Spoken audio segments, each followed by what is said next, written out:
that's pretty much we have to learn on chapter 16, scheduling. Well, that's the strategy part. If schedule is done well, an effectual service can be made or delivered in a timely manner, which is very important to central cost. And now time is money. Resources can be used for best advantage. On time, exact quantity we need, customer satisfaction will be improved. So it's very important to make a good strategy for scheduling. That's the reason this chapter will count most in your homework and in your exam. Today I will post homework in Blackboard so you can begin to do your homework. The due date of the last homework is the last day of this semester class, which is the Wednesday. 2nd. Yeah, December 2nd.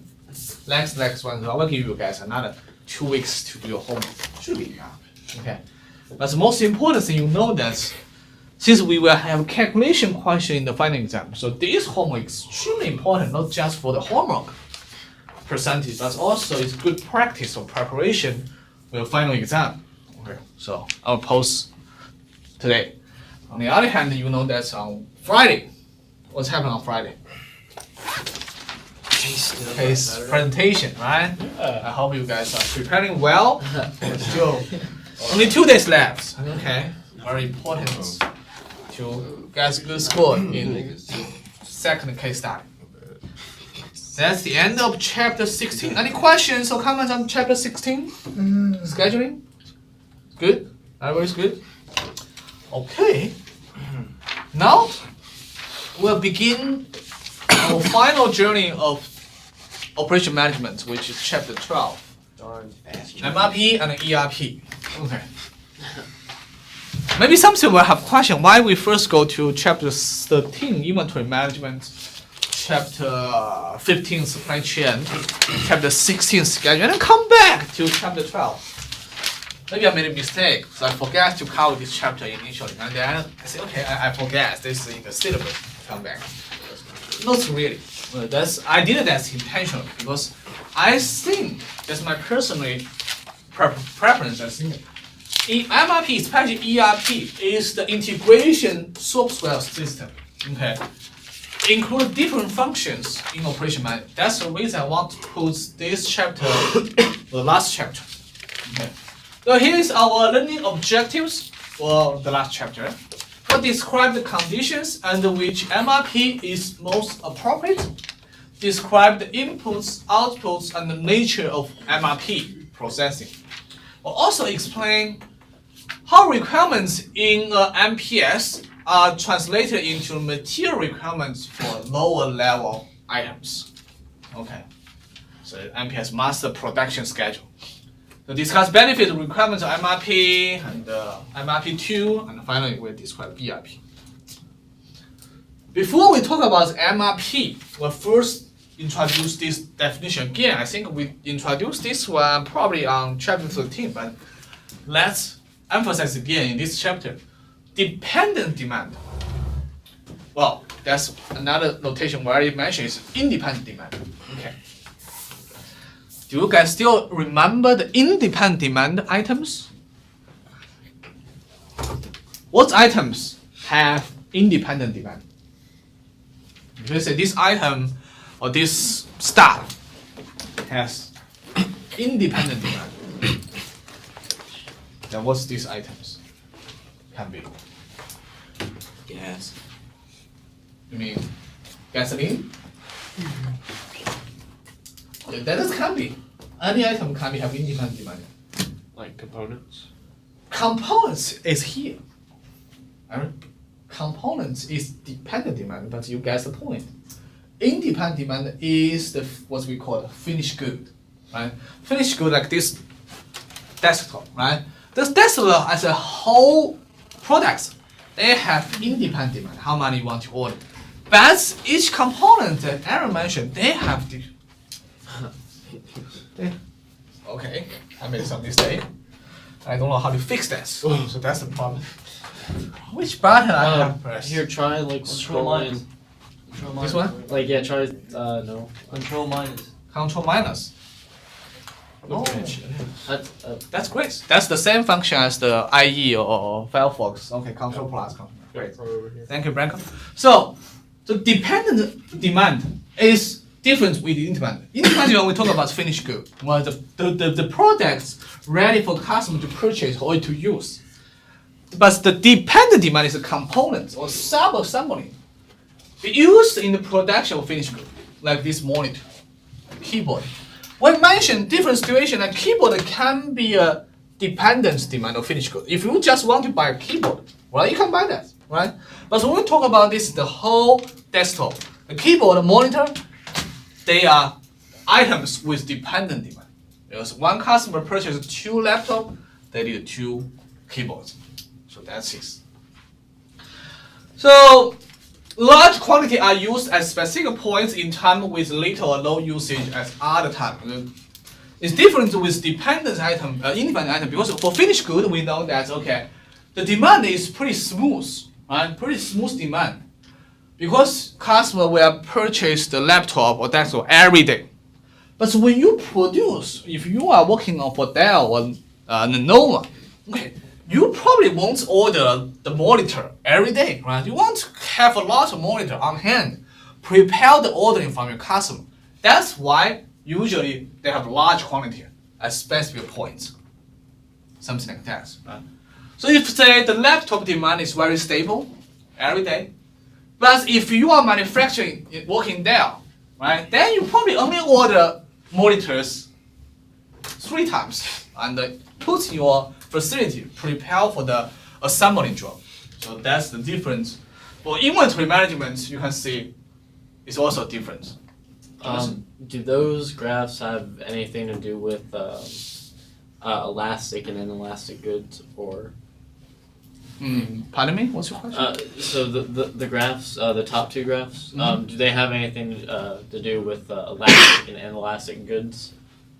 Because inelastic goods, the demand is similar to that chart right there for the dependent demand, and elastic goods are similar to the independent demand. Yeah, that's a good comparison, but yeah, we are not talking about different finished good. We are talking about 2 categories. It's finished good versus components. Right? And you can definitely argue not all finished good has this stable demand. We have discussed on forecast seasonality, like obsolete products. They definitely is not. But usually, we're talking about usually, right? My favorite example again, chicken wings, right? Something like that.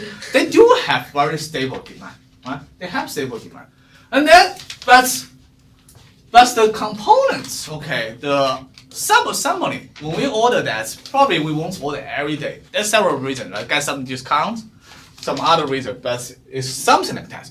But ideally, you should order every day too, right, to save your inventory costs, ideally. But in reality, we didn't do that for most companies. MRP, now we introduce the first important concept in this chapter. It's material requirements planning, which you can see by definition very clearly. We want to know the requirements, how many material we need to satisfy our customer demand. So for the chapter 3, we do the forecasting. Is for, how do you say, for the finished good. Right? Forecasting for finished good. No point to make the forecasting for the components. Right? So we know the demand requirements, or kind of know, as a part of forecast. For the finished good, we want to transfer this finished good demand to the material requirements. So that's the purpose for the MRP, material requirement planning, which usually nowadays is a computer-based information system that translates mass schedule requirements for end items, or you can call finished good, into a time-phase requirement for sub-assemblies, components, and the raw material. If we ask 3 general questions, that what is needed for one desktop? Please tell me, what are the components needed for this one desktop? Screen, monitor, what else? Keyboard. Processor, very good. Cables. Yeah, that's some cables. Speaker system. Speaker system, yeah. Plastic. Plastic. Like the case? Like outside Yeah, case? yeah, that's probably Or it. plastic. Because there's a lot of plastic. As you go to an even further level of the raw material. Very good. What about this? Mouse. And the hard drive, definitely, right? There's some other components. Well, it's also important. So, for any finished good, we should have, the mapping system to map this finished good to different components or material we need. Second, how much is needed? So this is pretty easy because almost is one by one. One laptop we need one monitor, one keyboard, one mouse. But for sample, it's different, right? For example, for this chair, it's different with other chair because it has 5 legs. Usually the chair have 4 legs. So then, if you produce this chair, you need to know that this is a ratio. Okay. So we have to answer this question by MRP. How much is needed? And the third question probably is the hardest question. When is it needed? How can we answer these questions? Okay. Very good. The first we need forecasting, right? We need to forecast. Okay, when you need the finished good, whether it's the laptop or a chair, when the customer need that, and then what's other we need to consider? If we know, okay, next Monday we need 5 desktops. I can guarantee it's a 100% accurate forecast. Then, how do you answer the question when it's needed for each component? When like your transportation to like a T. That's great. Lead time is very important. Transportation is one component of lead time, right? So maybe you order this monitor from, let's say, Mexico, or you order this keyboard from South Carolina, then lead time is totally different. Well, you have to probably order this as soon as possible. Well, the keyboard you can wait on even Sunday is fine, right? It's ready for the Monday's assembly. So you need to know the lead time, and then sometimes you need to know the lead time of the components, because if there's a sub-assembly, again, then you have to consider that. So we are talking about accumulated lead time later. So MRP will answer these 3 questions. The first I want to mention is that 40, even 30 years ago, many companies, they don't have the computer-based information system. It's like a spreadsheet, handwritten spreadsheet, to demonstrate MRP, okay, how many you need that. But nowadays, I would say, at least most, if not 100%, most companies use the computer-based system. Even it's still Excel, but it's the computer-based one, spreadsheets.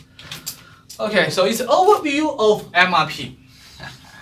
So first, we need some inputs that we can have MRP output, which is a material requirement. Inputs, mass schedule. Mass schedule is the combination by the ordering and the forecast. Then we will know, okay, if we are forecast 100, we will receive order 50. That's a gap of 50. So we need to schedule.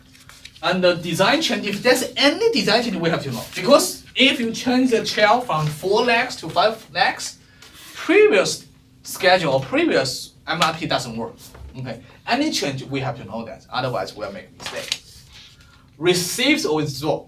Because you can receive the order, maybe somebody returned the order to you, then you don't need to produce as much as you planned before. So those are very important. But definitely, we know that the forecasting is probably one of the most important things we have to know. Because design change most likely. You don't want to change the design every week, right?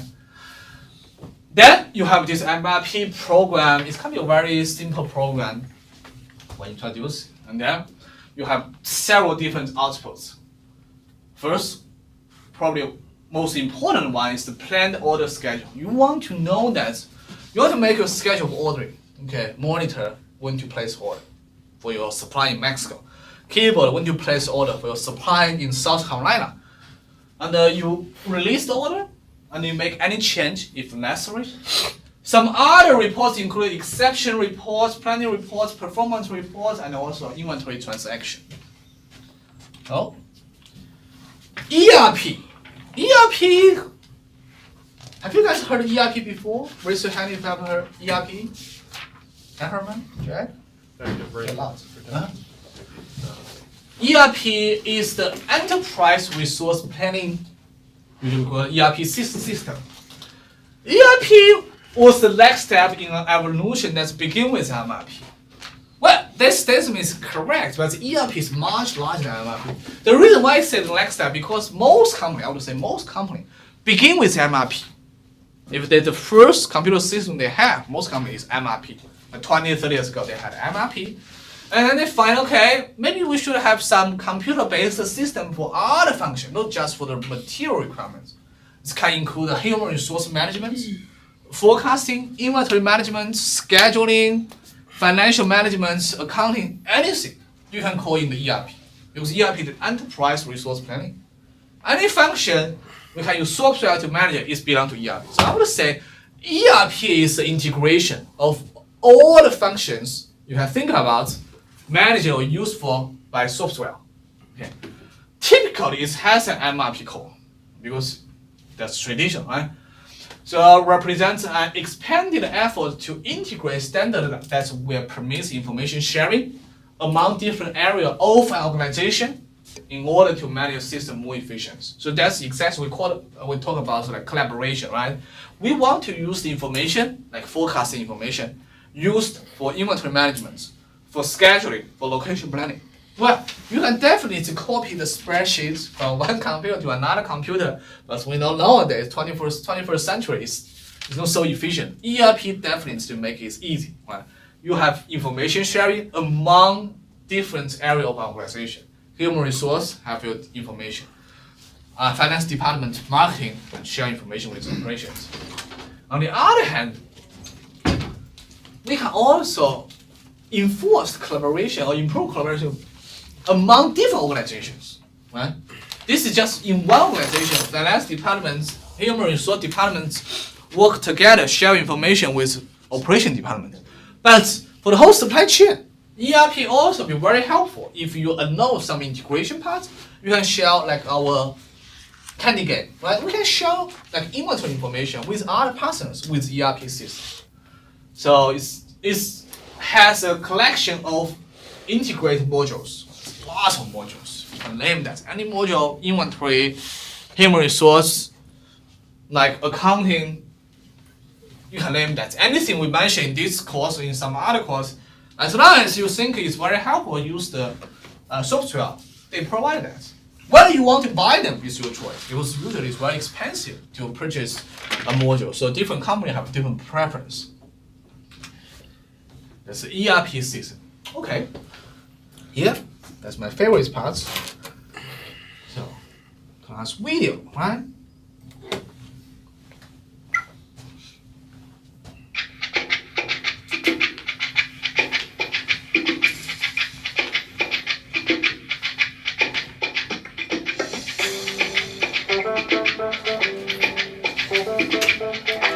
In today's global economy, your business is more than just your company.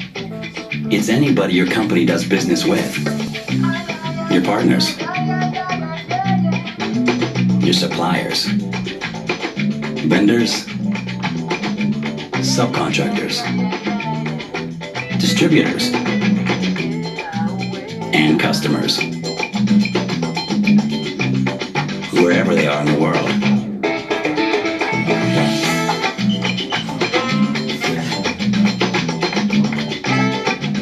To make the best moves and collaborate effectively, you all have to be playing the same game.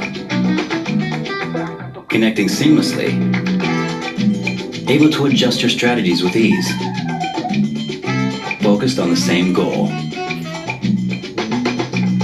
No matter what barriers there are around or between you.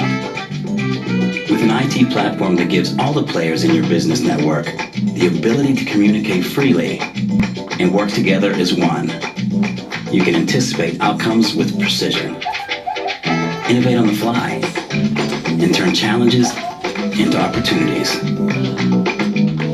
So you can keep the ball in the air and moving forward. With the right IT solutions, there are no limits to where your business can go. So this is a commercial for the ERP system of SAP. Well, SAP is the, I think, if not the largest, one of the largest provider of ERP system. So Branko, can you perform the skill shown in this video? Maybe next class? Did you see me in the video? I was there.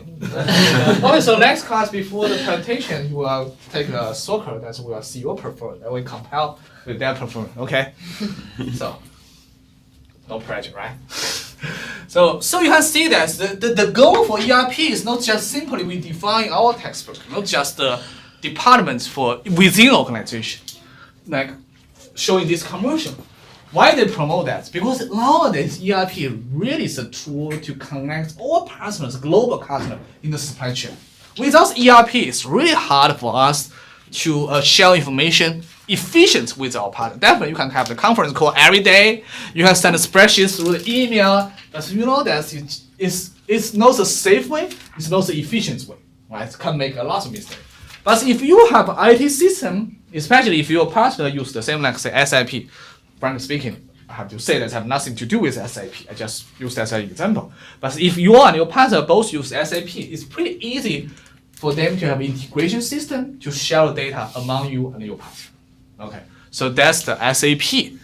Oh, sorry, not SAP. That's ERP system, which is most important since the collaboration between or among different partners. Okay, that's pretty slow. See that? Okay. By the way, it's pretty slow. Let's talk about something. Apple and Amazon, for example, Apple, they have very great ERP system. That's why Apple, I have mentioned, is probably #1 for supply chain management, operation management. I have read some reports in a couple of days ago. They show in last year, I think 2014 or maybe this year, I forget, or just 1 quarter or half a year, the profits in the cell phone industry. Profit in cell phone industry. They show very interesting example because the iPhone has the iPhone 6 Plus, and 6S. So Apple or iPhones counts for 90% of the profits of the whole cell phone industry. 90%. It's not revenue because if you see revenue, you can check different brand we use, right? But for profits, that's 90%. Apple, right? 15% profits. Samsung. Am I right? JJ, spell his name. Wait, that's. Correct? I think so. Okay. The rest. So my question: will you weight this number? And it's wrong. What do you think is the correct number?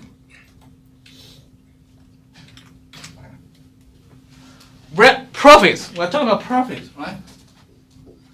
For the whole cell phone industry, Apple gets 90% of the profit. Samsung 15%. Make sense for you? No. No. What does not make sense for you? They work together, right? Or no? They're independent company. What's the problem, Jack? The market's greater than 100%. 100%. So just Apple and Samsung together, they get 105% of the profit total industry gets. Do they make fake data or something? Maybe. Maybe they overclaim their profits, right? It's not independent collection. But let's say that's the true data they get. Let's say this is correct data. How this can happen? It's not related to our code, but it's related to business. When we read business reports, we need to understand the thing behind them. First, it's very good. Like Jack, Branko, you challenge this number because that doesn't make sense initially, at least. But I can tell you if you go further, it makes sense. In which situation this data can be correct? Profit. Think about profit. It's not brand profit. Your company makes cell phone. Motorola, HTC, BlackBerry. What's about their profit? Negative. Negative. Cameraman gets the point, right? So which means the rest of industry gets -5 on profit. We'll see still a lot of Motorola, Nokia, BlackBerry, HTC, LG, whatever brand. Some maybe I make a tiny profit, but overall the rest, they make negative profits on cell phone. Well, that's the reason they still want to in the cell phone because they hope the improvements in the future they at least lead to have this brand to to make the whole set of their product. But on cell phone itself, most company they earn negative money every day by production. The biggest money earn the Apple and then Samsung.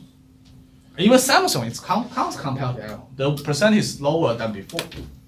So you can see when you see the market, the most important thing is that even that we see so many different brands, but here is the true story. We can't say it's monopoly, we have a lot of choice, but that's the truth. Here is the bloody truth here. Negative 5% for all other company producing cell phone. Hopefully they can share some profits in the future with Apple, with Samsung, but it's true. So my suggestion is that every time we read some business reports, not just read the number, not just accept the number, understand the number. And also, many people argue, including myself, we don't like this percentage because it doesn't make sense. Overall, 105% doesn't make sense, right? An extreme case is that if Apple earn $100 and another company earn negative $100, right? Then the total profits for the industry is zero. Can we say Apple earn positive infinite of the profits of industry? Because 100 over 0 is, counted. So I don't like this way to calculate the percentage of the total industry profit, right? I would say I will ignore any company earn negative profits. I would say for all the companies have positive profits, then what's present in Apple? It must be much less than 90%, right? That makes sense for me. But if they show this number for you, you need to understand, dig further why this number can happen. And then you dig further, you know better about this industry. Right? For this number, different. Okay. Away from my topic, but I just want to show some interesting things that we have seen every day for both journal and different business journals or newspaper. Come back to MRP system. So we've discussed there are several important inputs for the MRP. The first one is the mass schedule. Mass schedule is one of the three primary inputs, and it states which end items are to be produced, and when these are needed, and in what quantity. So you can see that master schedule is one form of the output of demand forecasting, right? When these are needed, and what quantity. It's exact demand forecast. But it's added another important information, production planning, right? If we need these 5 laptops, the final production, probably assembly will probably have to be done on Sunday or Saturday. Then we have to produce this information in mass schedule. And management want to plan far enough into the future so they have reasonable estimates of upcoming demand. So which means managers, especially in the production departments or purchase department, they want you to provide long-term forecasting, 3 months, 2 months later. But they give them flexibility to order or negotiate with supplier or maybe enjoy the flexibility of have more time. But we know that the further of our forecasting, the less accuracy of our forecasting. So that's the dilemma. I know managers like to play fine now, but to get a better mass schedule or demand forecast results, we have to give you as tight window as possible. The mass schedule should cover a period that is at least equivalent to the cumulative lead time. That's Ben has mentioned, but the transportation time is included here. So definition, cumulative lead time is the summation of the lead time that's sequential phase of process required from the ordering of parts until the completion of the final assembly. It's hard to just read the definition. It's better to look at the graph. So what is the cumulative lead time? You think about, so for the laptop, right? Before the last step is the assembly. to assemble monitor, keyboard, mouse together to get the laptop, we have to do the sub-assembly. Okay. For example, I believe at least for this monitor, probably you have different components. Then you can do the sub-assembly for the monitor. Right? So, but before we can do the sub-assembly, we do some fabrication job after we get the raw material of components.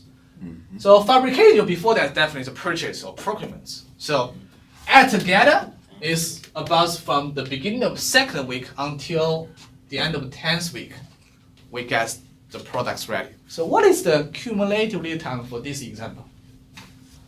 How many weeks? 9 weeks. Agree with Branko? 9 weeks, right? 10 from the second to 10. So it's 9 weeks.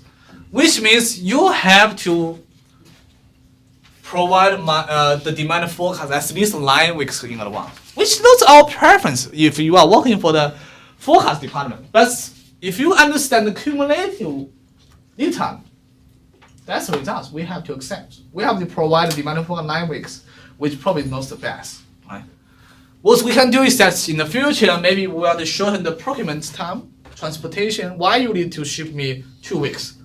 Fabrication, something. If we can shorten them, then we have a better forecast to use. But now it's 9 weeks. Another important input for the MRP is called BOM, Bill of Material. Bill of Material is a listing of all of the assembling, sub-assembling components, parts, or raw material, which are needed to produce 1 unit of product. It's very important, it's 1 unit of product. Okay, it's 1 laptop, okay, 1 cell phone. We will use product structure tree to demonstrate the bill of materials. But in MRP or ERP system, usually just show by data. It's also tree, but this tree is easy to understand as a beginning point. So a product structure is a visual depiction of the requirements in a bill of materials where all components are listed by level. Very simple example, chair. Okay, everybody except myself is sitting on a chair, right? I hope I will sit on a chair too. Okay, I talk about chair. So, this chair, okay, so it has 3 major components, or you can call it sub-assembly. So it's front part, leg assembly, seats, and back assembly. For the leg assembly, it has 2 legs and 1 crossbar. Right? Seats just itself, seats component. For the back assembly, it has 2 side rails, here, side rails, 1 crossbar, and 3 back supports. And many of you have a lot of experience to do the assembly job. If we buy some toys or some tools nowadays, right? Company want to save some time. We also benefit and get a cheaper price, but we have to do the assembly job, right? So you understand. You can see a lot of instruction, right? In when you have this product, they have this product tree, a similar structure. Demonstrate to you. Now we have to transform this visual demonstration to a more mathematical way, right? So here's an example, right? If we have a final product X, we want to demonstrate in a more mathematical way. We need 2B, 1C, and each B we need a 3D and 1E, and each D we need a 4E. That's for the left pass. For the right pass, 1C we need 2E and 2F. So it's called low-level coding, which is the restructuring of the bill of material. So that's multiplying the occurrences of a component, coincidence with the lowest level at which component occurs. Let's have a quick quiz before we can enter the example. Next page. So for 1X, if we want to produce 1X, which is our finished good, right, end item, how many D components do we need? How many D? 3. 3? Who said 3? Okay, Jacob. Very brave. Good. Any other opinion? 6. So Branko says 6. Do you guys agree with 3 or 6? 3? 6? 3. Okay. 3? 3? 3? Aaron? Watch it. 3? So I only see a couple of Ben. I'll go 3. 3? So most students say 3. Branko and Yare say 6. So, Yare, why you agree with Branko? You think it's 6? Because there are 2B. There are 2B, lead for 1x, right? And then, Then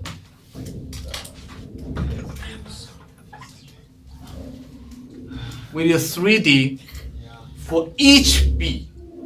And you remember, this coding system is that any children or child for the parents component, everybody's up on which means 3D for 1B, right? But we need 2B for X. So I would sit or stand on the side of Branko and Yare. We need 2 times 3, we need 6 Ds for 1X. I was agreeing. Agree with me? Or still agree with Jacob? That's what y'all get. No, this is not a good attitude. Not whatever I told is you have to agree with me, not just because I'm a teacher or faculty. Do you agree with me? It's different, right? It's not because of my state or position. Do you agree that we need 6? Because 2 times 3, we need 6. Agree. Okay, that's very important. Okay, now we'll go to the example in the next page.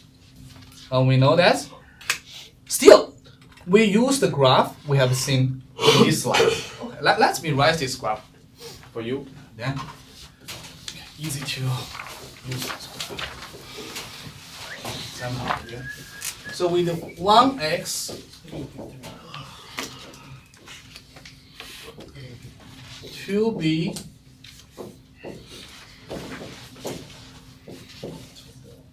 1c, 3D, HD with 4E. And yes.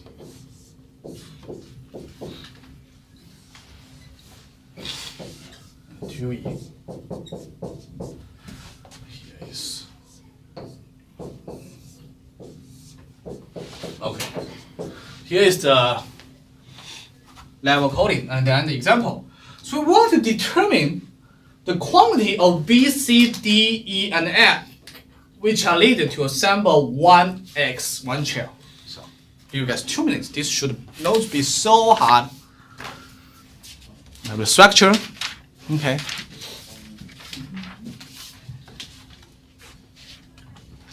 Oh.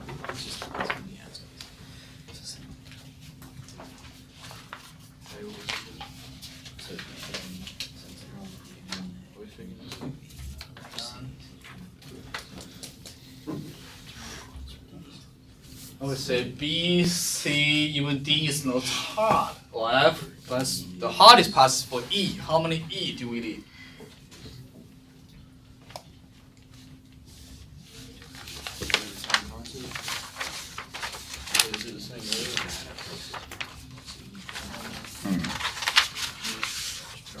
How many B do we need? How many B do we need? 2.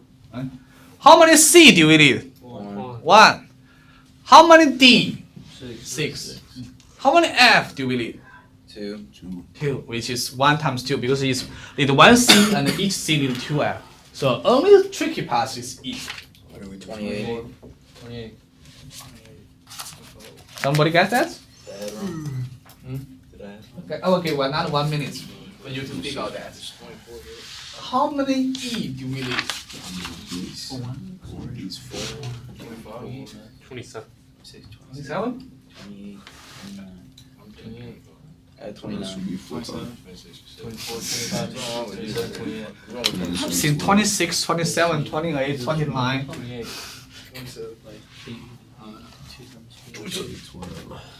use your pen or pencil. You have to calculate that.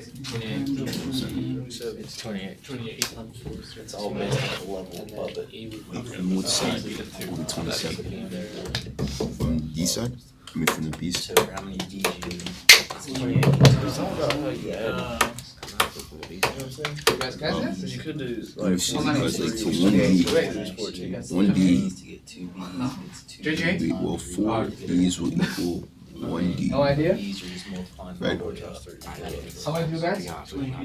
I just got off of So right B is like Oh, for real? idea? So this is not well. I feel you, dog. I'm trying to understand what the. Oh, you got it? Can you help me with that? So B, you'd multiply 4 times 2. The Colson? Is that correct? Oh, B shoot. Yo, son. I'm trying to We need 2B, right? I think the other side. Because we did 2B for 1x. Yeah, I know, oh girl, Brianna. And then My for bro, C, we did Chris. 1C for 1. Chris works over there too. There's another B. Okay. They just call me. And for D, we did the 2B, but each B we did 3B.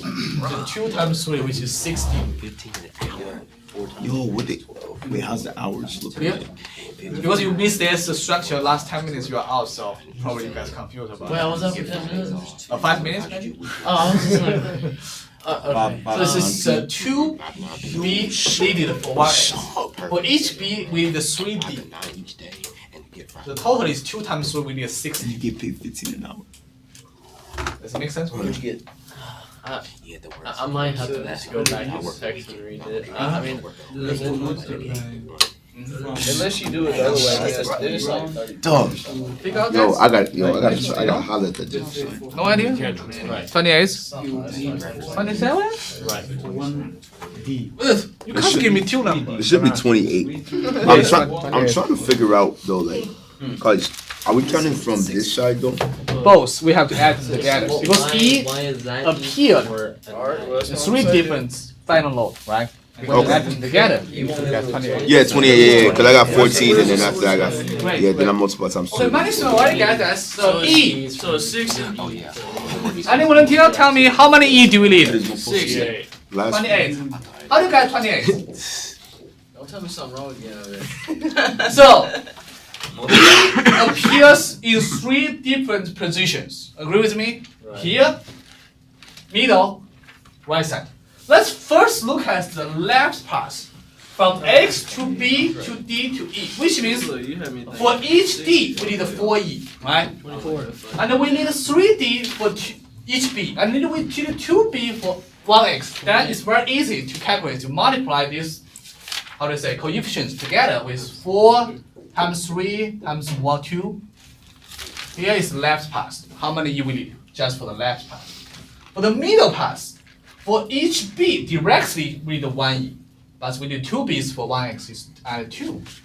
For the right pass, for each C we need 2E, and we need 1C for X, so it's 2 again. So it's 28. That's my suggestion to you want to decompose to each pass and calculate how many E we need for each pass. So that's what I add together. Yeah. Any questions? Question? For that side, when you just go up. Well, I see the 4, 3, and 2, but what was No that? question? One, like the plus A lot of discussion, but no That's question. because the C side. Yeah, I see the Clear? like and plus This is called peer solving. Clear for you, JJ? Then the F. Switching clear? The middle one. Love you? And 1E. Clear for you? You got the E, the second E, and then the F. It's good practice. Clear? Ben? Everybody. Great. Okay, I think that's the end of today's class. Okay, because we don't have time to go through class B today. As you know, that's Friday. Have to give me the report.